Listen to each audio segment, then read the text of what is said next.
Esse texto diz assim: ora, ensinava Jesus no sábado numa das sinagogas, e veio ali uma mulher possessa de um espírito de enfermidade, havia já 18 anos. Andava ela encurvada, sem de modo algum poder endireitar-se. Vendo-a Jesus, chamou-a e disse-lhe: mulher, estás livre da tua enfermidade.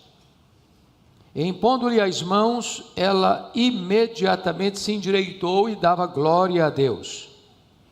O chefe da sinagoga, indignado de que Jesus curava no sábado, disse à multidão: 6 dias há em que se deve trabalhar.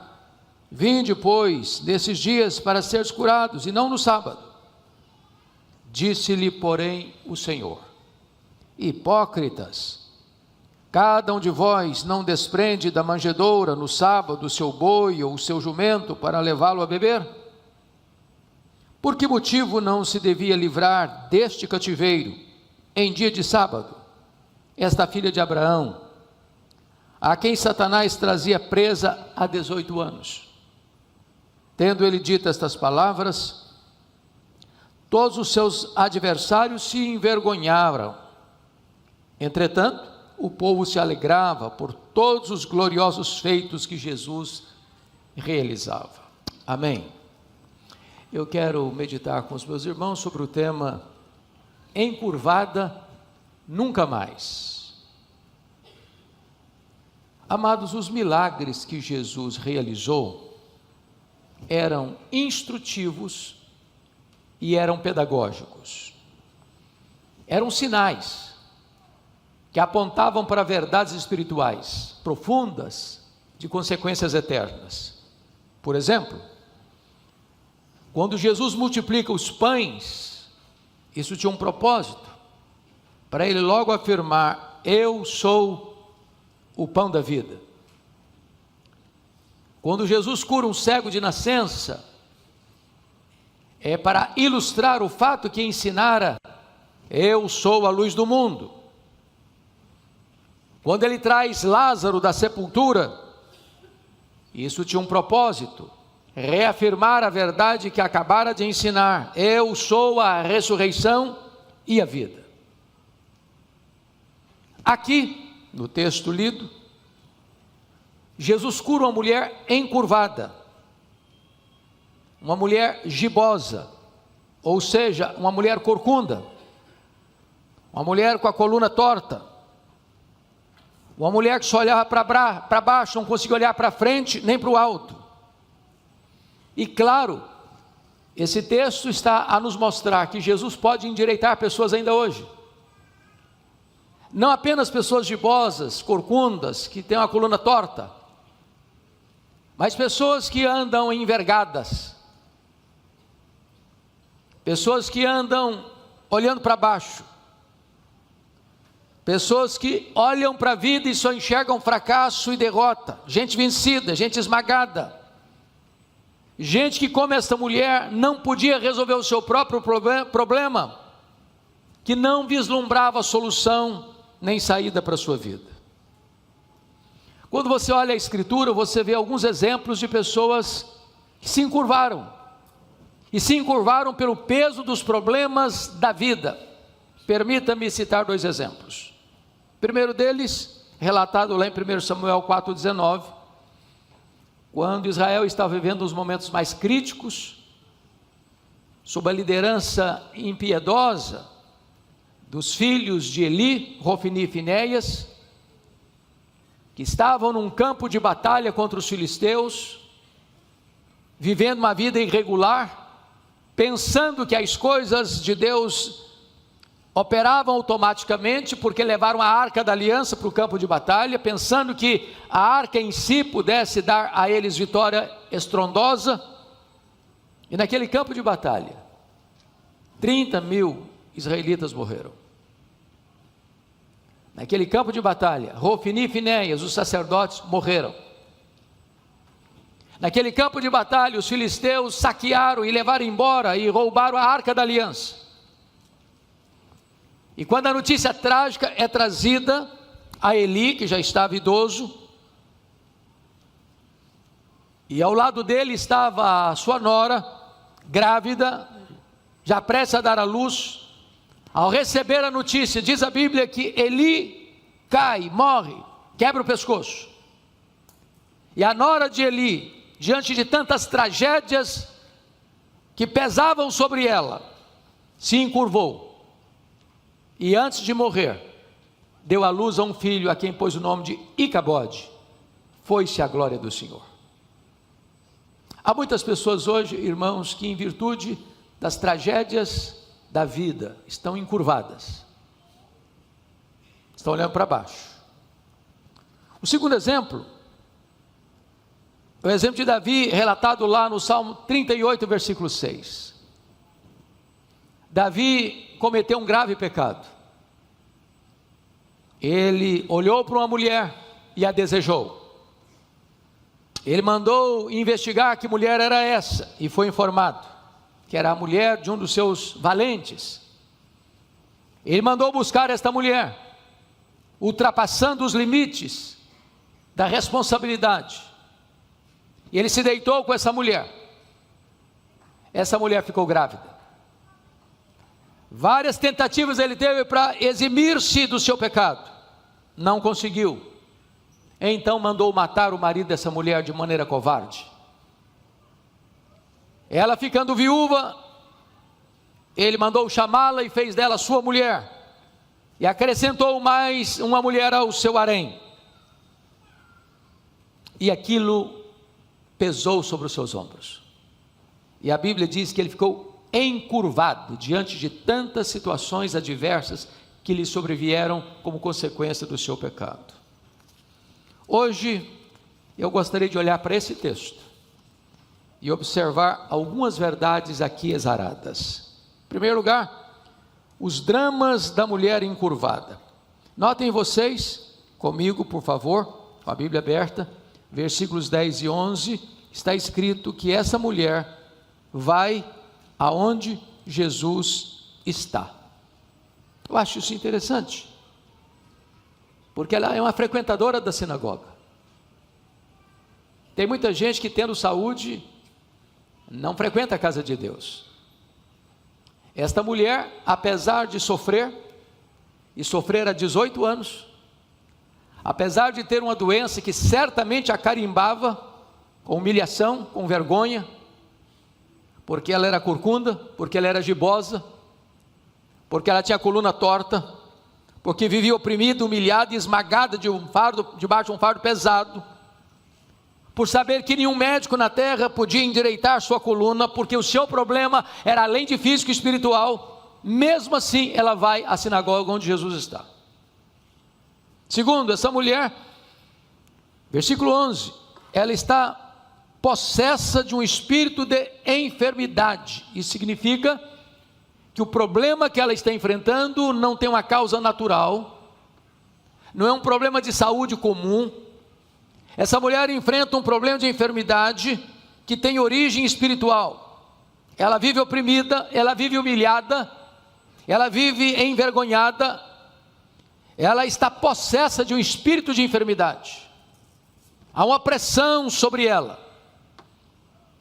Mas em terceiro lugar, notem comigo no versículo 11 ainda, está escrito assim: andava ela encurvada sem de modo algum, esgota-se todas as possibilidades de cura, de melhora, de alívio, sem de modo algum poder endireitar-se. Ou seja, essa mulher tem um problema insolúvel, humanamente falando, uma causa perdida.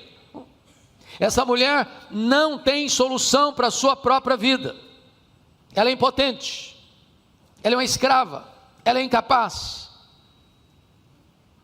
Ela tinha buscado todos os recursos e só colhido desilusão.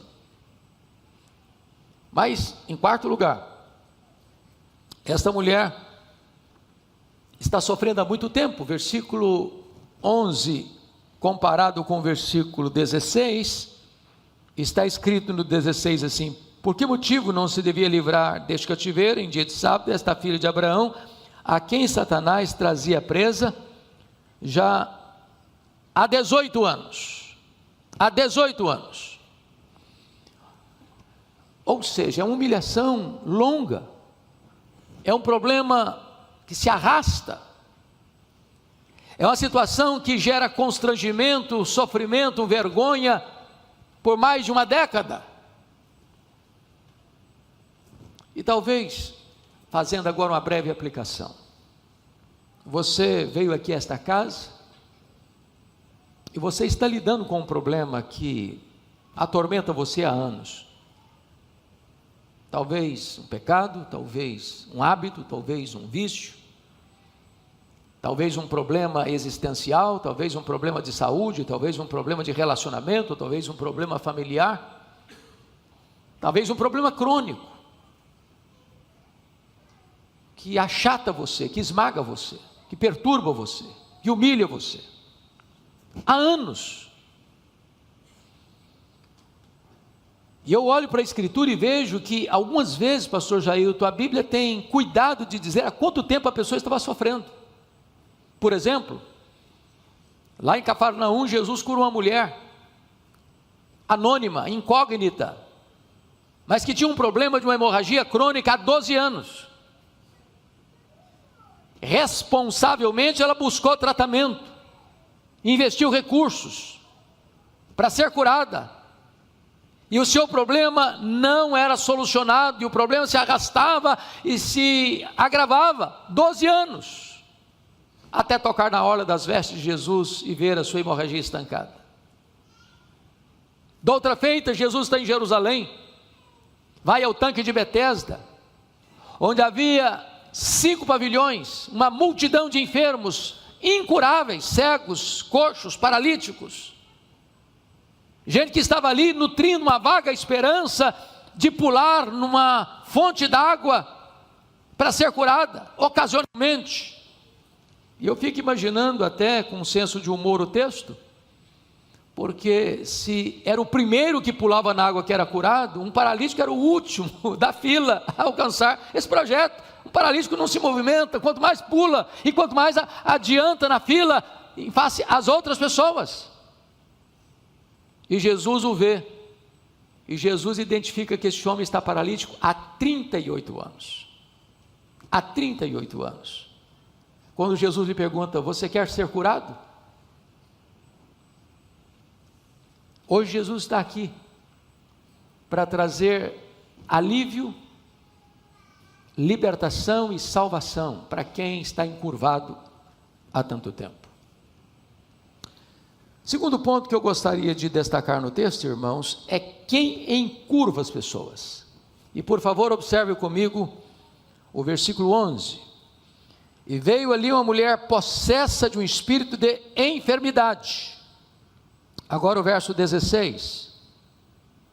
Esta filha de Abraão, a quem Satanás trazia presa há 18 anos. O diabo não é um mito. Satanás não é uma lenda.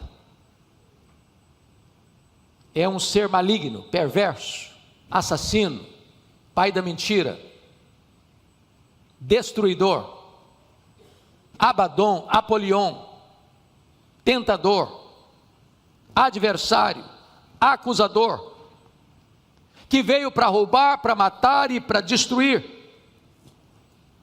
Ele estava escravizando essa mulher. Nas palavras de Jesus, no versículo 16, mantinha essa mulher presa, cativa, na jaula existencial, na masmorra emocional, na crise mais medonha, de uma enfermidade dolorosa, humilhante, a ponto dessa mulher andar encurvada, sem poder olhar para frente nem para o alto. E eu vou lhes dizer, amados, que ainda hoje, há muitas pessoas prisioneiras, cativas, na coleira do diabo, numa prisão espiritual, numa prisão emocional, longos anos, noites indormidas, tortura emocional, sofrimento físico, vergonha pública. Certamente Satanás tem mantido na sua corrente tantas pessoas, gente que já perdeu a esperança, gente que só vê a lama e não as estrelas, gente encurvada. Mas gostaria agora de olhar em terceiro lugar, que é o libertador das pessoas que estão encurvadas. E eu gostaria que você olhasse comigo, por favor, primeira coisa, versículo 11 e 12, está escrito assim: veio ali uma mulher possessa de um espírito de enfermidade, havia já 18 anos, andava ela encurvada, sem de modo algum poder endireitar-se. Agora o verso 12, vendo-a Jesus, e a primeira coisa que eu destaco, é que Jesus viu essa mulher. Não consta que essa mulher viu Jesus, mas consta que Jesus viu essa mulher. E quando diz que Jesus viu essa mulher, não é apenas que a viu, porque todo mundo a via, é óbvio que todo mundo a via, mas quando o texto diz que Jesus a viu, ele a vê com outra perspectiva, ele vê aquilo que as outras pessoas não veem, ele vê não apenas o externo, ele vê o coração,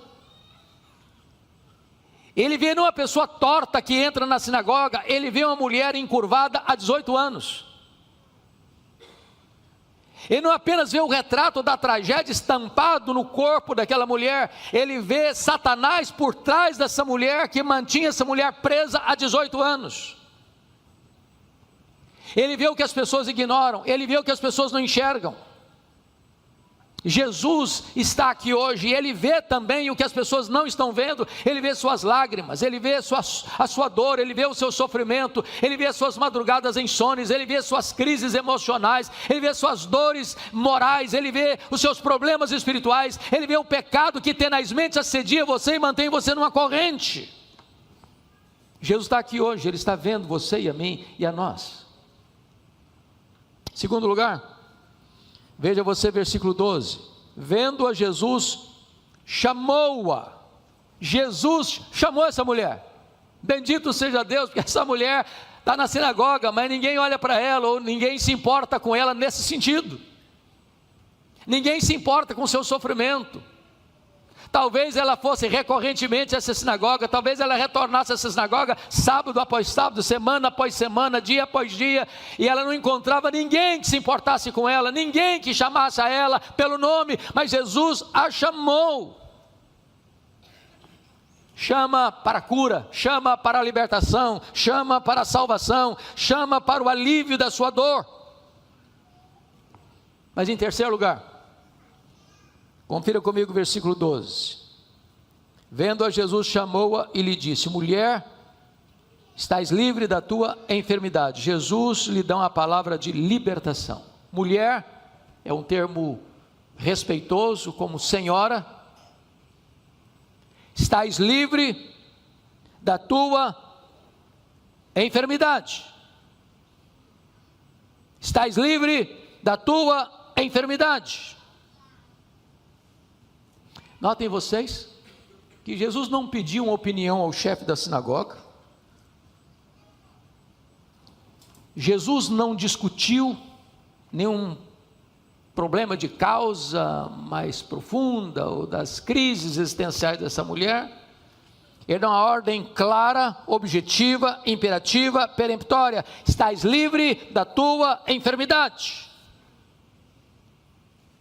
Talvez essa mulher pudesse responder para Jesus, eu sempre quis isso, porque somos informados no verso 11, que ela estava encurvada há 18 anos, sem de modo algum poder endireitar-se. Passa-me a ideia de que essa mulher tentou endireitar-se muitas vezes, e não conseguia. O que eu quero lhe dizer é que quando Jesus dá uma ordem, o poder para que a ordem se cumpra, vem acompanhado. Como Jesus disse para outra pessoa, numa sinagoga também, num dia de sábado também, lá em Cafarnaum, um homem que tinha o braço seco, o braço direito, o braço destro, e Jesus olha para aquele homem, a sinagoga lotada, e diz, fica de pé. Aí Jesus disse, vem para o meio. Aí Jesus disse mais: estenda a tua mão. E aquele homem podia argumentar: bom, mas eu estender a mão foi o que eu sempre quis fazer na vida, eu nunca consegui, eu não tenho esse poder, eu não consigo fazer isso. Mas o Jesus que dá ordem, dá o poder para que a ordem se cumpra. Foi o que Jesus fez com o paralítico de Betesda, 38 anos numa maca, talvez mal cheirosa, com os músculos atrofiados, com o corpo emaciado, talvez cheirando mal. E Jesus pergunta para ele: queres ser curado? Levanta-te. E o homem poderia argumentar: mas levantar o que eu não consigo. Tem 38 anos que eu quero me levantar, tem 38 anos que eu quero entrar nessa água, eu não consigo. Mas o Jesus que dá a ordem, dá o poder para que a ordem se cumpra. Lá em Betânia, Jesus chega e dá uma ordem para Lázaro, que estava sepultado há 4 dias, já em estado de decomposição: Lázaro, vem para fora. E o morto escuta a voz de Jesus. Eu quero dizer para você hoje, eu não sei qual o problema que você traz no seu coração, eu não sei qual a angústia que ronda a sua alma, eu não sei quão encurvado você esteja existencialmente nesta manhã, mas Jesus está dando uma ordem: fica livre da tua enfermidade, fica livre do teu mal, fica livre do teu pecado, fica livre da opressão que atinge a sua vida. E Ele tem autoridade, Ele tem poder para que esta ordem se cumpra. Mas, em quarto lugar, confira comigo o versículo 13. E impondo-lhe as mãos, Jesus impôs as mãos sobre ela. E aqui, Jesus usa 2 aspectos da sua didática e da sua pedagogia. Ele usa a audição, ele usa o tato. Pontos de conexão com essa mulher.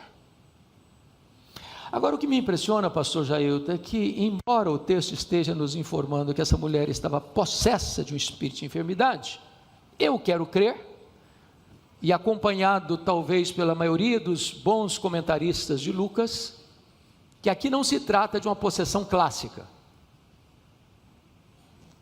por algumas razões. Primeiro, porque essa mulher é chamada pelo próprio Senhor Jesus de filha de Abraão. Versículo de número 16. Esta filha de Abraão, ela era membro da família da fé, ou do povo da aliança. Segundo lugar, você não encontra em lugar nenhum da Escritura Jesus nem os apóstolos expulsando demônios, impondo as mãos sobre a pessoa endemoniada. Não se impõe as mãos sobre uma pessoa possessa, endemoniada. Portanto, quero crer que o caso aqui não é, portanto, de uma possessão, no sentido clássico da palavra. O que Jesus está dizendo é que Satanás está afligindo e infligindo uma enfermidade sobre uma mulher, chamada filha de Abraão. E ela está vitimada por esse problema há 18 anos. E Jesus faz o que ela não podia fazer por si mesma. Jesus a cura, Jesus a liberta, Jesus a deixa livre do seu mal. E Ele continua fazendo isso ainda hoje. A Bíblia diz, meus irmãos, que nós não podemos ignorar os desígnios de Satanás. Ele tenta, ele cria armadilhas, ele oprime, ele aflige, e nós precisamos nos acautelar sobre isso. Mas logo vem uma crítica impiedosa. Veja comigo o versículo 14. O chefe da sinagoga, indignado de ver que Jesus curava no sábado, disse à multidão: 6 dias há que se deve trabalhar, vinde depois desses dias para seres curados, e não no sábado. Olha que coisa interessante, que esse homem está indignado com Jesus e com o que ele fez, mas ele não tem coragem de ser tão direto com Jesus, e então a ira dele, endereçada a Jesus, num sentido mais hipócrita do termo, ele fala para o povo, presente ali. Isso nos ensina uma lição tão solene e perigosa. Irmãos amados, a religião legalista dá mais importância às regras do que às pessoas. A religiosidade sem amor se opõe ao milagre operado por Jesus. Há tantas pessoas que se importam mais com regras do que com gente. E Jesus dá uma resposta corajosa, conforme está escrito, observe comigo, no verso 15: disse-lhe, porém, o Senhor. Jesus dirige a palavra para aquele homem, chefe da sinagoga. Ele é um líder religioso, ele coordena o trabalho daquela sinagoga, mas ele não se importa com gente, ele se importa com as regras. Ele não ama pessoas, ele ama o sistema religioso. E Jesus diz para ele, e agora acompanhando toda a congregação: hipócritas, cada um de vós não desprende da manjedoura no sábado o seu boi e o seu jumento para levá-lo a beber? Ou seja, se eles estavam tão incomodados por Jesus ter feito um milagre, libertando uma mulher que estava cativa de Satanás há 18 anos, mas eles mesmos, nesse mesmo dia de sábado, em cumprimento à própria lei, desprendiam o boi e o jumento para levá-lo a um lugar para ele beber, porque senão morria de sede. O que Jesus está dizendo é o seguinte: vocês têm 2 pesos e 2 medidas. Vocês dão mais valores a animais irracionais do que a gente criada em imagem e semelhança de Deus. Vocês dão mais valores a coisas do que a pessoas. E Jesus então responde de forma clara e corajosa no verso 16: por que motivo não se devia livrar deste cativeiro em dia de sábado esta filha de Abraão, a quem Satanás trazia presa há 18 anos? E o resultado é glorioso, conforme o verso 17: tendo Jesus dito estas palavras, todos os seus adversários se envergonharam, entretanto o povo se alegrava por todos os gloriosos feitos que Jesus realizava. E eu quero concluir, irmãos, com o último ponto então, que é a cura dessa mulher encurvada. Notem comigo o verso 13: e impondo-lhe as mãos, ela imediatamente se endireitou e dava glória a Deus. Preste atenção que a cura é imediata e a cura é completa. Imediata e completa. Imediatamente ela se endireitou, a coluna endireitou, a mulher corcunda, a mulher gibosa, a mulher encurvada se endireitou. Jesus não faz nada incompleto. Quando Jesus faz, ele faz, e o que ele faz é verificável, é atestado publicamente. Ela se endireitou, não precisou nem fisioterapia. Eu hoje quero dizer para você que Jesus está aqui, e aquilo que você não consegue fazer, aquilo que você não consegue resolver, aquilo que atormenta você há tanto tempo, hoje Jesus pode tornar você livre, e você voltar para casa hoje livre do seu mal, imediatamente, completamente. Em segundo lugar, a cura não apenas é imediata e completa, mas a cura produz adoração. Versículo 13 diz que essa mulher, logo depois de curada, dava glória a Deus, porque este é o propósito de toda a obra de Cristo, é que toda a obra dele produza glória ao Pai. A glória de Deus é o fim último de todas as coisas que fazemos, irmãos. Tudo devemos fazer para a glória de Deus. E quem de nós, depois de um alívio de 18 anos de sofrimento, pode ter outra atitude e postura senão esta, de dar glória a Deus? Porque um dia estávamos mortos nos nossos delitos e pecados, e Jesus nos deu vida. Nós éramos escravos do mundo, da carne e do diabo, diz a Escritura, e nós somos libertos. Nós estávamos no império das trevas e fomos transportados para o reino da luz. Nós éramos filhos da ira e hoje somos membros da família de Deus.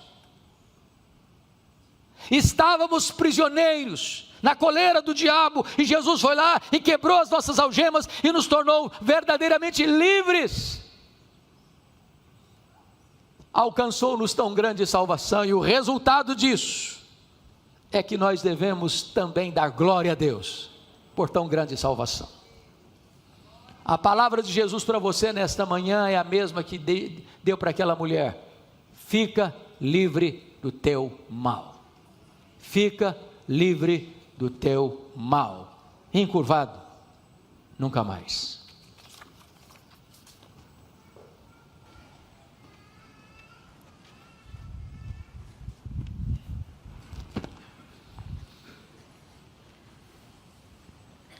Eu quero convidar Juliana, Marcos, que tragam o Francisco. Hoje, Francisco receberá o sinal visível de pertencimento ao povo da aliança.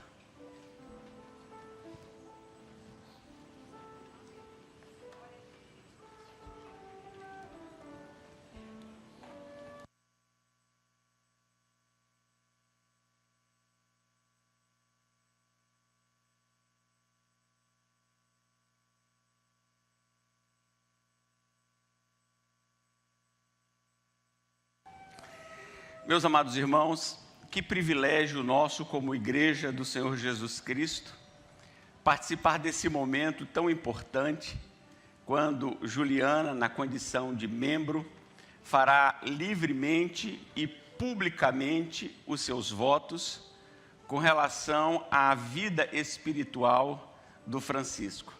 Francisco, ele receberá o sinal, o selo de pertencimento do povo da aliança, ele receberá o batismo. O batismo, ele tem um caráter social? Tem.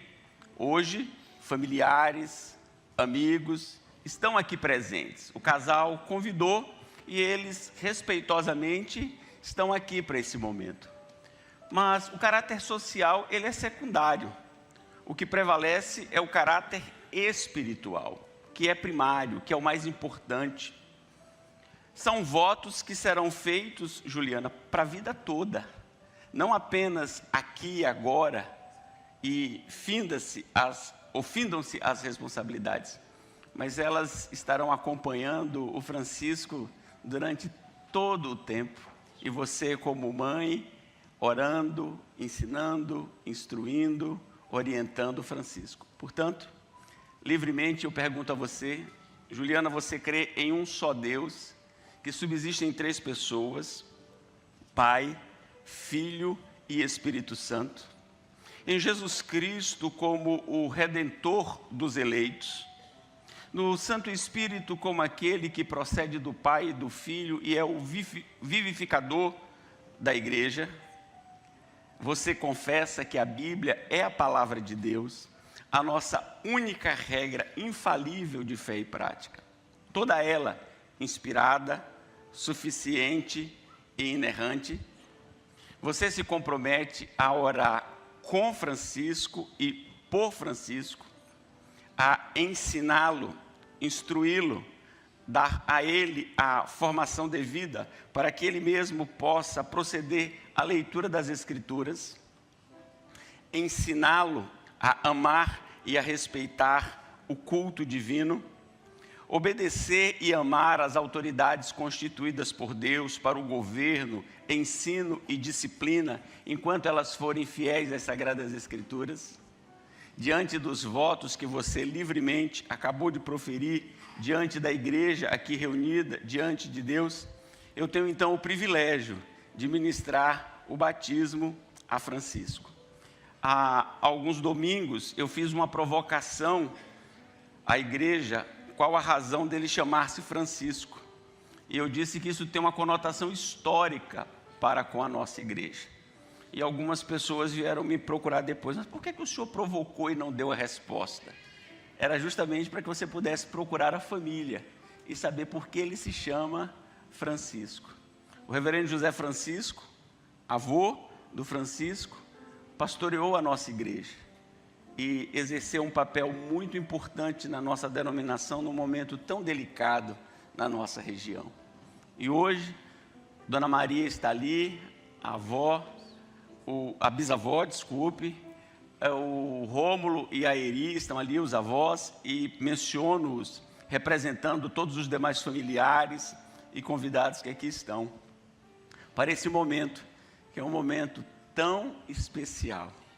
E vocês já perceberam como o Francisco, ele é sorridente, como ele é assim, amistoso.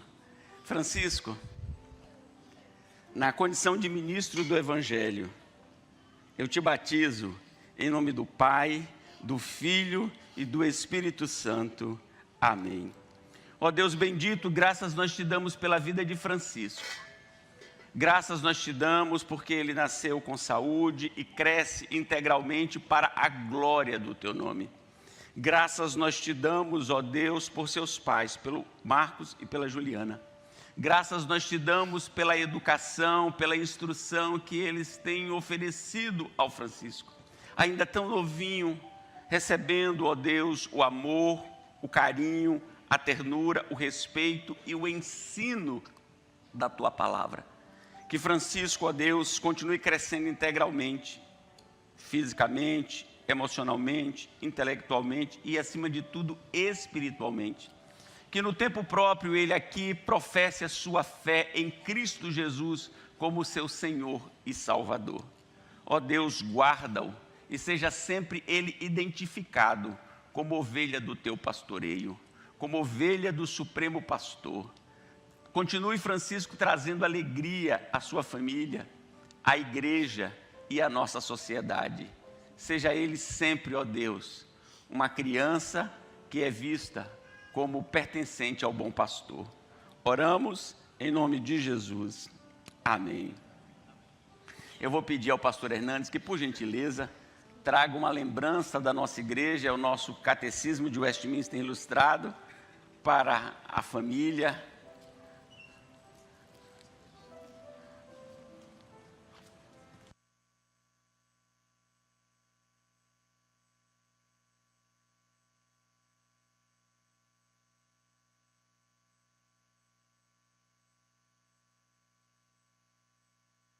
Pastor Hernandes, que possa nos conduzir na oração pastoral e na bênção. Convido a igreja a colocar-se de pé. Logo após a oração pastoral e bênção, nós cantaremos o tríplice amém. Deus amado, nossa gratidão pela vida do teu povo reunido na tua casa, neste dia que celebramos a ressurreição do nosso glorioso Redentor. Gratidão porque tu nos dás vida, alegria, contentamento em estarmos na tua presença, em tua casa. Gratidão porque somos um só rebanho, um só povo, uma só família, uma só igreja, reunida na tua presença, para cantarmos louvores ao teu nome, para ouvirmos a tua voz, a exposição das Escrituras. Gratidão porque a tua igreja pode exercer o amor fraternal e acolher aqueles a quem tu amaste desde toda a eternidade. Agora, Deus, rogamos-te que tu abençoes o teu povo. Agora que vamos ao estudo da tua palavra em escola bíblica dominical, que tu uses os professores, as professoras, que tu uses, meu Deus, aqueles que vão instruir o teu povo na tua palavra, que tu uses, meu Deus, aqueles que vão ensinar as verdades eternas ao teu povo, e dá-nos um coração acolhedor, como terra boa, que vai frutificar a 30, a 60 e a 100 por 1. Gratidão por esta manhã, a tua bênção sobre nós rogamos, em o nome de Jesus, a razão da nossa esperança. Amém. Povo amado de Deus, que a graça do Senhor Jesus Cristo, que o insondável amor de Deus, o nosso Pai, e que a comunhão, que a alegria, que o poder e a unção do Espírito Santo sejam sobre vós, e sobre todo o povo de Deus, agora e sempre. Amém.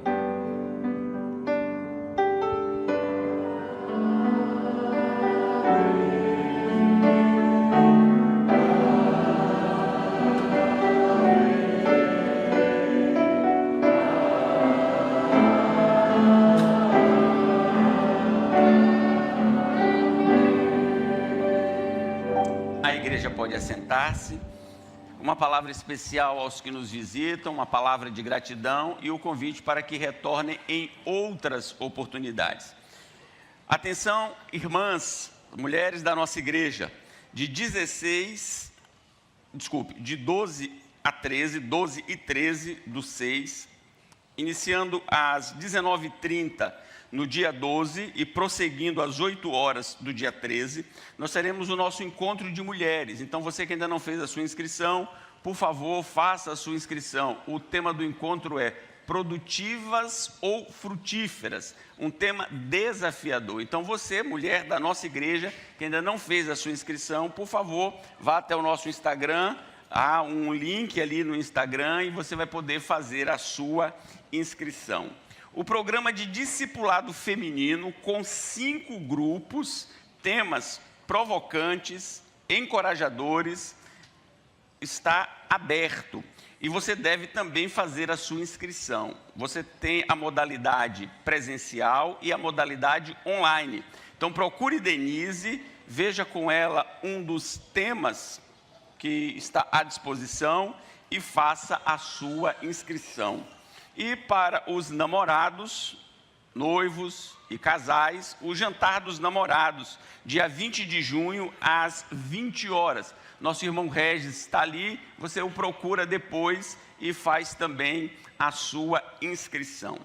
Aos irmãos que já estão frequentando conosco a igreja há algum tempo e que desejam tornar-se membros, no dia 27, às 8 horas e 30 minutos, o Conselho procederá à entrevista dos interessados. Aqueles que desejam tornar-se membros da nossa igreja devem participar da classe de doutrinas básicas e agendar comigo um horário antes da entrevista junto ao Conselho. Então, eu estou anunciando hoje aqui e lembrando aos irmãos desse momento que é sempre tão importante na vida da igreja, quando temos a oportunidade de entrevistar pessoas interessadas em tornarem-se membros da nossa igreja. Os membros da igreja também são convidados para o café. É um tempo de integração, é um tempo de comunhão, um tempo muito oportuno. Uma palavra aos alunos da classe de doutrinas básicas. Excepcionalmente, hoje não teremos aula lá na classe. A aula será conjunta aqui no templo. Então, os alunos da classe de doutrinas básicas, por gentileza, devem permanecer aqui no templo. Desejamos a todos um bom domingo, Deus abençoe, bom almoço em família.